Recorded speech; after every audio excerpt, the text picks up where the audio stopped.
നമസ്കാരം, എല്ലാ കൂട്ടുകാർക്കും പാചകത്തിലേക്ക് സ്വാഗതം. ഇന്ന് നമ്മളിവിടെ ഉരുളക്കിഴങ്ങ് കൊണ്ടുള്ള നല്ലൊരു വിഭവമാണ് കാണാൻ പോകുന്നത്. Chilli potato. റെസ്റ്റോറൻറ്റ്സിലൊക്കെ സ്റ്റാർട്ടറായിട്ട് നമുക്ക് കിട്ടാറുള്ള ഒന്നാണ്. വളരെ ഈസിയായിട്ട് നമുക്കിത് വീട്ടിലുണ്ടാക്കാൻ പറ്റും. ഇതിനു വേണ്ടിയിട്ട് 3 ഉരുളക്കിഴങ്ങ് നമ്മൾ ഫ്രഞ്ച് ഫ്രൈസിനൊക്കെ അരിയുന്ന പോലെ നീളത്തിൽ ഏകദേശം 1/2 ഇഞ്ച് കനത്തിൽ അരിഞ്ഞെടുത്തിട്ടുണ്ട്. വെള്ളത്തിലിട്ട് വെച്ചിരിക്കുകയാണ്. ആദ്യം നമുക്കിത് തിളപ്പിച്ചെടുക്കണം. അപ്പം അതിനായിട്ട് ഒരു 4 കപ്പോളം വെള്ളം നമുക്കൊരു പാത്രത്തിൽ തിളപ്പിക്കാം. വെള്ളം തിളച്ച് വരുമ്പോൾ അതിലേക്ക് ആവശ്യത്തിന് ഉപ്പ് ചേർത്ത് കൊടുക്കാം. എന്നിട്ട് നമ്മൾ അരിഞ്ഞു വെച്ച ഉരുളക്കിഴങ്ങ് ചേർത്തിട്ട് 2 മിനിറ്റോളം നമുക്ക് തിളപ്പിച്ചെടുക്കാം. അപ്പോഴേക്കും അതിലെ സ്റ്റാർച്ചിൻ്റെ അംശമൊക്കെ കുറഞ്ഞു കിട്ടും. അപ്പോൾ നമുക്ക് നല്ല ക്രിസ്പിയാക്കി ഫ്രൈ ചെയ്തെടുക്കാൻ പറ്റും. 2 മിനിറ്റിന് ശേഷം നമുക്കിത് ഈ തിളച്ച വെള്ളത്തിൽ നിന്ന് മാറ്റി ഒന്ന് ചെറുതായിട്ട് തണുക്കാനായിട്ട് മാറ്റി വയ്ക്കണം. ഇനി ഇതൊരു മിക്സിംഗ് ബൗളിലേക്ക് എടുത്തിട്ട് നമുക്ക് ഇത് ചെറിയൊരു കോട്ടിംഗ് കൊടുക്കാനുണ്ട്. അതിനായിട്ട് 2 table spoon cornflour, 1 table spoon അരിപ്പൊടി, 1/2 ടീസ്പൂൺ കുരുമുളക് പൊടി, ഒരല്പം ഉപ്പ്, ഇത്രയും ചേർത്തിട്ട് നന്നായിട്ട് മിക്സ് ചെയ്തെടുക്കുക. കോൺഫ്ലവറിന് പകരം നിങ്ങൾക്ക് മൈദ വേണമെങ്കിൽ ഉപയോഗിക്കാം. ഇനി ഇത് നമുക്ക് നന്നായിട്ട് ഫ്രൈ ചെയ്തെടുക്കണം. അതിനായിട്ട് ഇത് കുറേശ്ശെയായിട്ട് നന്നായിട്ട് ചൂടായ എണ്ണയിലിട്ട് നല്ലൊരു ഗോൾഡൻ ക്രിസ്പ് ആകുന്നവരെ ഫ്രൈ ചെയ്തെടുക്കുക. ഇത് മുഴുവൻ ഫ്രൈ ചെയ്ത് നമുക്കൊരു സൈഡിലേക്ക് വയ്ക്കാം.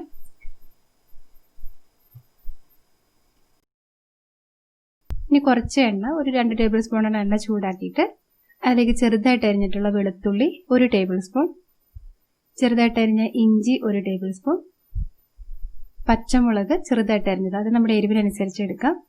ഇത്രയും ചേർത്തിട്ട് നല്ലൊരു ഗോൾഡൻ കളർ ആകുന്നവരെ നമുക്ക് വഴറ്റിയെടുക്കാം. ഇനി ഒരു മീഡിയം സൈസിലുള്ള സവാള സ്ലൈസ് ചെയ്ത് ചേർത്തിട്ട് നന്നായിട്ടൊന്ന് വാടി കിട്ടുന്നവരെ വഴറ്റിയെടുക്കാം. ഇനി ഇതിലേക്ക് നമുക്ക് കുറച്ച് സോസ് ചേർത്ത് കൊടുക്കണം. 1 table spoon soya sauce, 1 table spoon red chilli sauce, 2 table spoon tomato sauce, ഇത്രയും ചേർക്കാം. ഇനി 1 ടീസ്പൂൺ വിനാഗിരി ചേർക്കാം. 1/2 ടീസ്പൂൺ കുരുമുളക് പൊടി ചേർക്കാം. ഇനി ഇതിലേക്ക് കോൺഫ്ലവറിൻ്റെ ഒരു പേസ്റ്റ് ചേർത്ത് കൊടുക്കണം.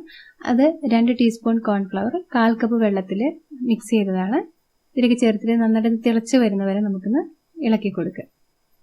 നന്നായിട്ട് തിളച്ച് കുറുകി വന്നു കഴിയുമ്പോൾ ഇതിലേക്ക് ഒരു 1/2 ടീസ്പൂണോളം പഞ്ചസാര ചേർത്ത് കൊടുക്കണം. ഈ സമയത്ത് ഈ മിക്സിൻ്റെ ടേസ്റ്റ് നോക്കിയിട്ട് ആവശ്യം പോലെ ഉപ്പോ വിനാഗിരിയോ അല്ലെങ്കിൽ ഏതെങ്കിലും സോസോ ഒക്കെ ചേർത്ത് കൊടുക്കണമെങ്കിൽ ചേർത്ത് കൊടുക്കാം. അതിനുശേഷം ഇതിലേക്ക് നമ്മൾ ഫ്രൈ ചെയ്ത് വെച്ച ഉരുളക്കിഴങ്ങ് ചേർത്തിട്ട് നന്നായിട്ട് മിക്സ് ചെയ്തെടുക്കുക. ഏറ്റവും അവസാനമായിട്ട് ഇതിന് മുകളിലേക്ക് ഒരല്പം സ്പ്രിംഗ് ഒനിയൻ തൂവി കൊടുക്കുക. അപ്പോൾ ഇത്രയേ ഉള്ളൂ, നമ്മുടെ വളരെ ടേസ്റ്റി ആയിട്ടുള്ള ചില്ലി പൊട്ടാറ്റോ ഇവിടെ റെഡിയായി കഴിഞ്ഞു. നമ്മൾ ചൂടോട് കൂടി തന്നെ കഴിക്കണം. ചൂടാറി കഴിയുമ്പോൾ അതിൻ്റെ ടേസ്റ്റ് മാറിപ്പോകും. അപ്പോൾ നിങ്ങൾ ചെയ്ത് നോക്കുക, നിങ്ങളുടെ കമൻറ്റ്സ് അറിയിക്കുക. ഇഷ്ടപ്പെട്ടെങ്കിൽ ലൈക്ക് ചെയ്യാനും ഫ്രണ്ട്സിനും റിലേറ്റീവ്സിനൊക്കെ ഷെയർ ചെയ്ത് കൊടുക്കാനും മറക്കരുത്. അപ്പോൾ വീണ്ടും നമുക്ക് നല്ലൊരു റെസിപ്പിയിലൂടെ കാണാം. അതുവരെ നന്ദി, നമസ്കാരം.